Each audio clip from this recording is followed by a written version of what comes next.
cerita Kakak di Desa Penari ini lumayan cukup viral pada saat itu. Mereka tuh kadang suka nari-nari, suka dance, suka nyanyi gitu, aduh gak nyangka banget sih aku syuting film horor terus ngalamin kejadian horor juga. Jadi ini sih lebih tepatnya banyak banget memori yang gak bakalan aku lupain, mulai dari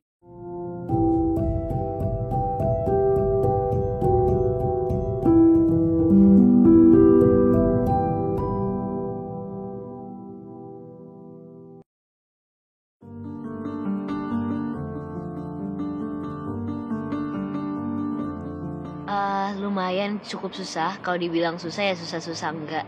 Kalau dari susahnya sih paling karena cerita Kakak di Desa Penari ini lumayan cukup viral pada saat itu di thread Twitter, dan aku juga termasuk ngikutin threadnya, dan kakakku juga sempat beli bukunya karena emang lingkungan sekitar aku termasuk banyak banget yang ngikutin Kakak di Desa Penari. Jadi ada beban tersendiri juga buat aku karena mereka pastinya fansnya KKN udah punya ekspektasi masing-masing gitu terhadap si karakter Nur ini. Jadi tugas aku sebagai pemain yang pastinya harus selalu mendalami karakter dengan baik.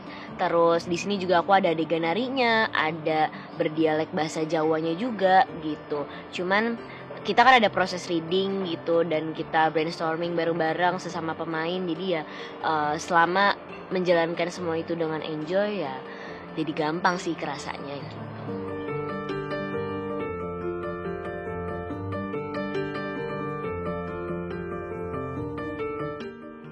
Sebenarnya banyak banget sih pengalaman seru gitu, karena kita kan juga proses syuting dan proses reading tuh lumayan lama banget.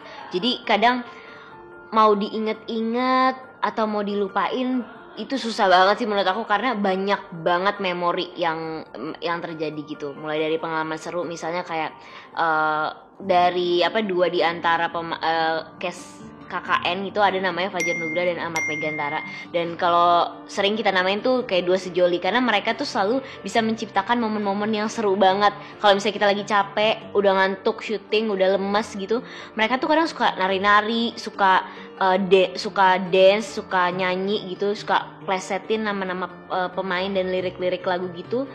Terus pokoknya kocak banget deh mereka. Jadi kadang mau lemas juga ngelihat mereka senyum bahagia tuh kadang juga malu gitu, kok mereka bisa tersenyum, bisa semangat terus syuting. Kadang kita mau capek gitu ngelihat mereka tuh jadi bahagia terus sih gitu, karena yang nggak bisa aku lupain sih gitu.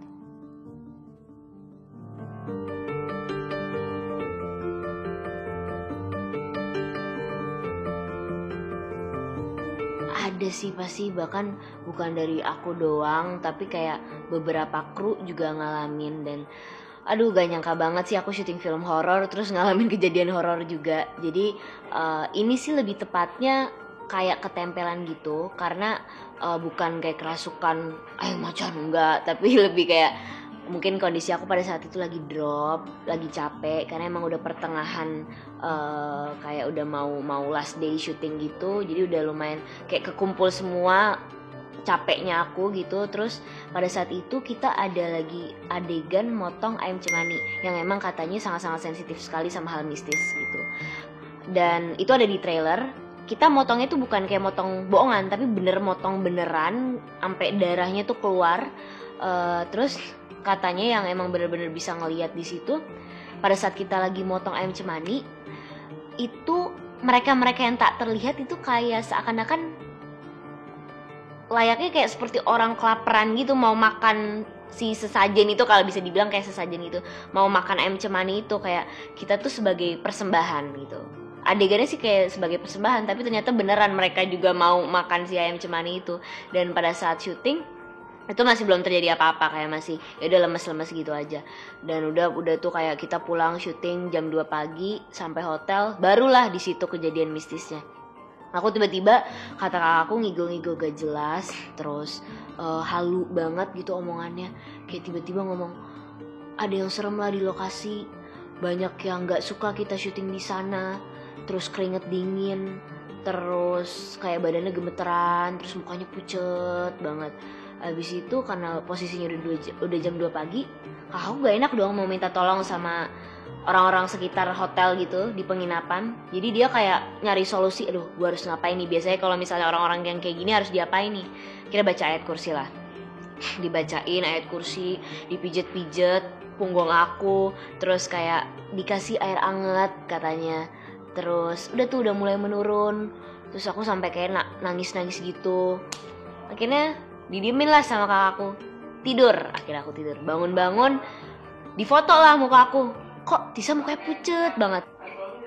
Kayak beda banget gitu. Muka aku tuh kayak auranya tuh beda gitu. Terus setelah aku tanya-tanya sama emang bener-bener orang yang bisa ngeliat, ternyata ada yang ngikutin aku dari belakang gitu. Ketempelan lah katanya. Karena pada saat malam itu aku lagi nyanyi-nyanyi pakai gitar gitu, kayak teriak-teriak ya. Mungkin mereka tuh merasa sedikit terganggu dengan perlakuan aku. Makanya dari situ aku belajar kalau kita syuting di tempat yang emang benar-benar kayak hutan, pedalaman atau tempat yang baru, kita harus selalu jaga sikap gitu. Karena kita nggak tahu tuh isinya apa aja tuh di sana gitu. Jadi makanya itu pelajaran sih yang aku ambil gitu.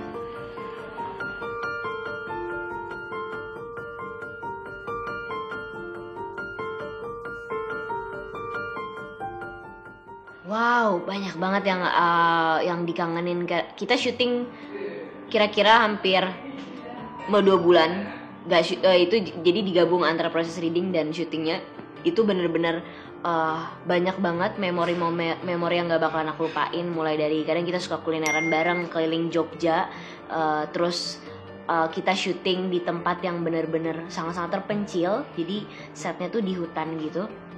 Kita bener-bener dari hotel ke lokasi tuh kayak jarak tempuhnya 2 jam. Jadi kadang kita di mobil yang kayak bus gitu, nyanyi-nyanyi bareng, terus curhat-curhat bareng tentang suasana lokasinya.